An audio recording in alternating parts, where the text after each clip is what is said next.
Dr. Anupam Goel is the next speaker. She's going to be speaking about NOAC's recent advances in acute coronary syndrome. Hello, good afternoon, friends. Thank you, Dr. Khanna, for organizing this beautiful conference and giving us all this opportunity. Hi, good afternoon, everybody. My topic for today is DOAC, recent advances in acute coronary syndrome and chronic coronary syndrome, with a focus on rivaroxaban. Coronary artery disease encompasses a wide range of phenotype with varying risk and prognosis, as we all understand. As per 2020 ESC and ACS guidelines, ACS consists of STEMI, NSTEMI, and unstable angina. And as per 2019 ESC guidelines, chronic coronary syndrome has patients with stable angina or dyspnea, new onset heart failure and suspected CAD, stabilized patients less than 1 year or more than 1 year after initial diagnosis or revascularization, patient with angina and suspected vasospastic angina, or those patients who have been diagnosed to have CAD incidentally while having their screening done. Stable CAD actually is a misnomer, and it's a heterogeneous group which covers patients with prior MI or ACS, patients who have had prior revascularization, with angina with evidence of ischemia or silent MI, patient with significant and not significant coronary artery disease. Pillars for treatment of cardiovascular prevention are mainly in the form of lifestyle modification with smoking cessation, healthy nutrition, regular physical exercise, weight control, and psychosocial support. Medical management in the form of lipid, blood pressure, and glucose lowering, ACE inhibitor, beta blockers, and anti-inflammatory, and aspirin, clopidogrel, and ticagrelor therapy to take care of the acute events. But unfortunately, despite guideline recommended therapy, there is still a very high risk of cardiovascular events, as was shown in this study published in JAMA in 2010, where 96% patients were on aspirin, 88% on P2Y12 receptor inhibitors, more than 90% on statin, more than 80% on beta blockers, ACE inhibitors, or ARB, and still over the next 3 years, there was a 15% cardiovascular risk and MI of stroke, which is a very high risk. So we need something better than guideline-mediated therapy. Chronic coronary artery disease is characterized basically by platelet activation and in the chronic phase as persistent thrombin generation as well. After an arterial thrombotic event, for the initial stages, there is platelet activation, which is strongest in acute phase, where DAPT are very effective. But as the time goes on, there is prolonged thrombin generation, which leads to cumulative risk of secondary events, and we need a therapy for this phase of management. When we apply dual pathway inhibition with rivaroxaban 2.5 twice a day with aspirin, we are able to target both platelet activation and thrombin generation to take care of our patients with chronic coronary artery disease and peripheral artery disease. Novel oral anticoagulants are easier to administer, have a predictable dose, have less drug and dietary interaction, and have a favorable safety and efficacy profile. Unlike warfarin, which affects factors in extrinsic or intrinsic pathway, they inhibit both factor Xa and thrombin inhibition, and key step in coagulation pathway, which mitigates the propagation of thrombin. Rivaroxaban is a direct oral factor Xa inhibitor, which has been used in wide range of indications, starting from stroke prevention in non-valvular AF, then venous protection in patients with deep vein thrombosis, veno thromboembolism, pulmonary embolism, and now latest in patients with acute coronary syndrome and CAD and peripheral artery disease patients. COMPASS is a very interesting trial which determined the efficacy and safety of rivaroxaban, low-dose rivaroxaban plus aspirin or aspirin alone for reducing the risk of MI, stroke, and cardiovascular death.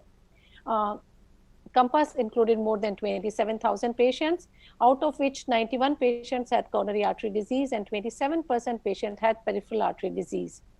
After a run-in period of 30 days, patients were randomized to rivaroxaban 2.5 twice a day with aspirin 100 mg, or rivaroxaban alone 5 mg twice a day, or aspirin 100 mg once a day. It was to be stopped 1 year ahead of expectations because of overwhelming efficacy in rivaroxaban 2.5 twice a day with aspirin arm, with an average follow-up of 23 months. COMPASS had CAD patients with high-risk comorbidities, which are our general routine OPD patients as well. 20% patients had both CAD and PAD.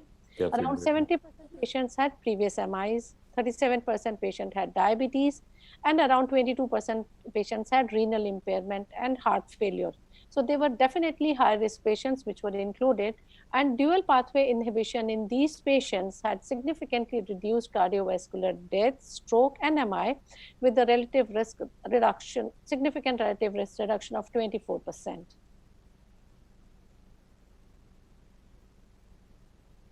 Also, the risk of cardiovascular death was reduced by 22%, stroke by almost half, 42% reduction, and non-fatal MIs by 14%. So the combined effect of rivaroxaban and aspirin was found to be very efficient. And with the subgroup analysis which we did, who are the patients who get the most benefit? As the cardiovascular risk increases in the subgroup, like for overall population of the patient, 23 events were prevented in 1,000 patients over 30 months. But then diabetic patients, 31 events were prevented, patients who had renal impairment, 36 events, and those patients who have both CAD and peripheral artery disease, the polyvascular disease patients, the maximum number of events were prevented for these patients. Not only rivaroxaban and aspirin was very effective in preventing event in these patients, also the serious bleeds caused were lesser in these patients. Against a backdrop of 2 events per 1,000 in full COMPASS population, when there were more than 2 vascular beds involved, there was almost no significant vascular event in these patients, also in heart failure patients. So this is not only an effective management, it is also safe management.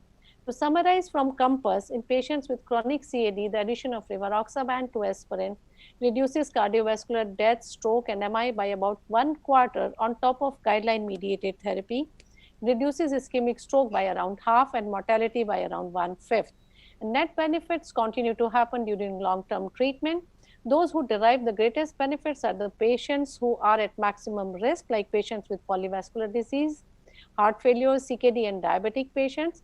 And dual pathway therapy provides a highly attractive option for management of chronic coronary syndrome patients. What is the role of DOAC in ACS? Prevalence of ischemic events remains high despite using effective management. Usually DAPT are used for ACS, but when we add thrombin DOAC to it, which inhibits thrombin generation, reduction of thrombus formation happens, and we expect better event control in these patients. ATLAS ACS TIMI 15 studied the randomized double-blind placebo-controlled study, which evaluated the efficacy and safety of rivaroxaban in aspirin in patients with ACS. Patients of STEMI and unstable angina were enrolled. Those patients who had increased bleeding risk, warfarin use, or had earlier ICH were excluded. All the patients received aspirin, and use of thienopyridine was as per the physician discretion. They were randomized for placebo, rivaroxaban 2.5 twice a day, and rivaroxaban 5 twice a day.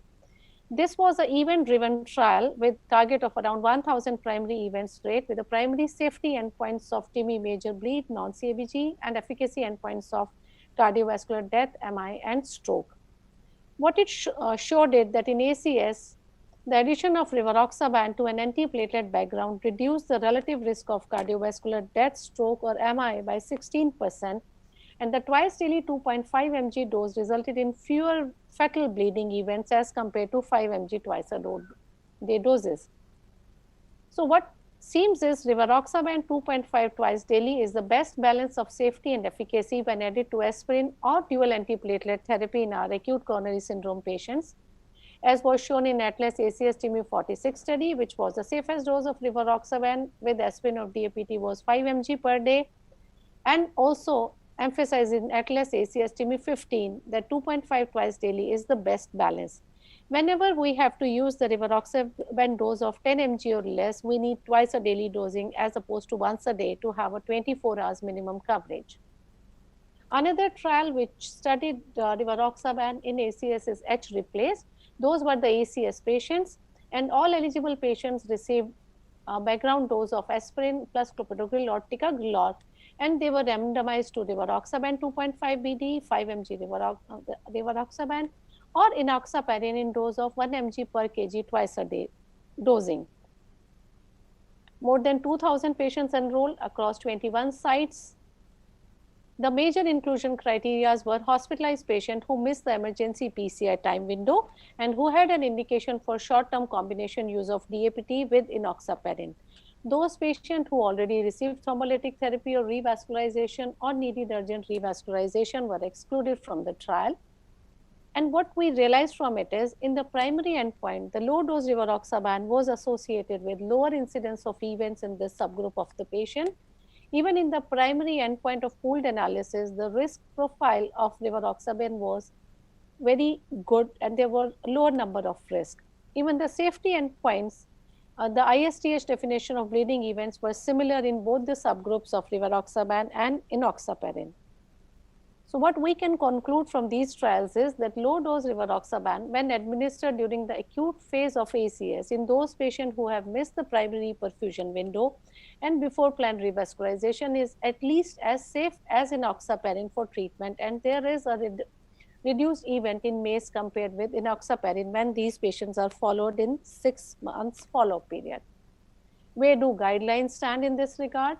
As per 2019 guidelines for management of CCS, adding a second antithrombotic drug to aspirin is recommended in those patients with high risk of ischemic events who are not at high bleeding risk with a class 2A indication, and those patients who are moderately increased risk with a 2B indication with level of evidence A. High ischemic risk is defined as diffuse multivessel coronary artery disease with at least one of the diabetes, recurring MI, peripheral artery disease, or CKD. Moderate ischemic risk is defined as presence of one of these, multivessel or diffuse CAD, diabetes, recurrent MI, peripheral artery disease, heart failure, or CKD. What are our antithrombotic options for chronic coronary syndrome patients? Either continue with clopidogrel or prasugrel with 10 mg once a day, or use ticagrelor in 60 mg twice a day as shown in Twilight, or use rivaroxaban in dose of 2.5 mg twice a day, especially recommended in patients who have post-MI 1 year or have multivessel CAD along with aspirin to reduce their risk of recurrent ischemic evidence. Rivaroxaban is the only DOAC which is indicated in chronic CAD and PAD patients and only DOAC recommended in ESC guidelines for treatment of chronic CAD. Thank you so much. Thank you, Dr. Anupam. We'll have the questions in the end.